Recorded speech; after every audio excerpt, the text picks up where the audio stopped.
Pirada ba de? Aw, mura naman ito si Bait King Nuna ni oy. Bangon, bangon, bangon na kay maningkamot na punta. Sige ra makagigdang kuliraha ka. Nag-inom na pud siguro kag syok tong gabi iba. Okay, aduna may kamera, atik-atik hipos-hipos dayon ta. Ilo sa habol, gamit ang suwang, kay mauna ang tudlo sa atong ginikanan sa una nga bata pa ta. Maunang magamit yun nato karong dagko na ta. Maunang dali-dalian na diha kay imong hayop nangapas mo na. Ug karon mugawas na ta.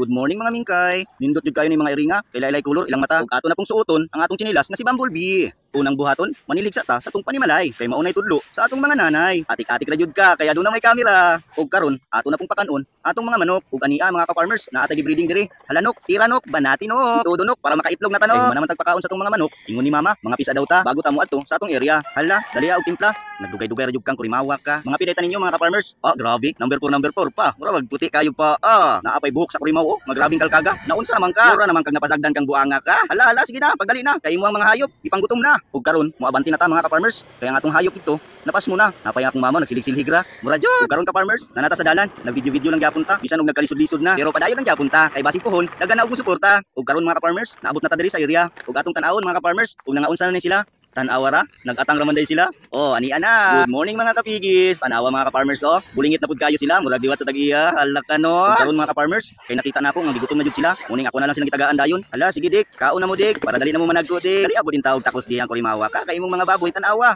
Gahilak-hilak na. Basta man gud imong dugaya ba? Tug tanawara, ikamot-kamot na pud niya. Naana ra gyud kamot ning tawhana ba? Naunsa naman ka? Pero sa bagay, usahay, dami man pud jud hinuon kamuton. Unsa daw? Uhay! Ug samtang kakaon sila, ani mulayat na pud ta. Ug maglimpyo-limpyo ta, aning tain nila. Nga grabe, pagka humuta. Pero okay ra, kay kabalo naman ta sa atong plastada nga naglisod jud ta. Munang maningkamot ta mga ka-farmers. Kay ug dili ta maningkamot, hasta yung lisura, labi na karong panahona, ug dili ta maningkamot, magluya jud ta kay tungod wala tay kwarta. Maunang saludo kayo ko sa mga farmers diha nga hangtod karon nagpadayon ug paningkamot para sa ilang kaugmaon, sa ilang pamilya, ug labi na sa ilang mga anak nga nagskwela ug naunsa na ang atong voice over, nagdrama-drama na, mura naman hinuon kag naunsa. Paningkamot oy, pero bitaw oy, lisod yun ning mag voice over ta. Kaya ang atong istorya mahurot na, pero padayon lang ta. Si Algo ug si Mita, nagpaabot na. Gara sad kayo ka, Algo ug Mita, wa ka nagtan-aw imong followers hasta pang gamaya. Pero sige lang, kaya nga kuha, lingaw-lingaw lang man ug karon magpadayon ta. Magpasirit-sirit na punta diring kapita. Ala, silhig ayaw kundang pasirita pa kay layo pa kayo ta aning mita-mita nila. May pag magpaso-aso na lang sa ta kay para dipinsa kung lamokon sila. Og diri lang ta kutob mga ka-farmers. Basta padayon lang ta sa atong pagpaningkamot. Happy farming everyone.